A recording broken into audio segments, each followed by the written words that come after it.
425. So here's the surge brake, 10-inch again. So there's a spindle. It's going to be the big bearing. This is the big bearing. And this is going to go in. So there's your big bearing. And then lots of grease, pack it up. Then the dust shield. You got to get something to hit it, then make it, once it bottoms out, then that's good.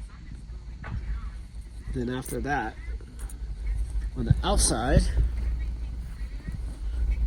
of course these have races, and you can pound out the race and put new races. This is so if you want this outer race to come out, you put something like a 5 screwdriver, you pound it on the other side. So the race is good. We're reusing the race.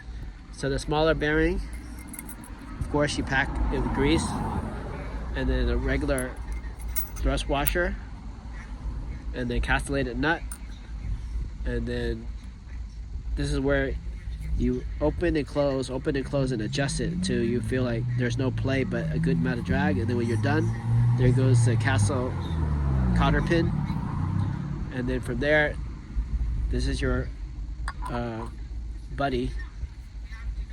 bearing buddy. Pound that in there, and then use a Zerk fitting and put marine grease.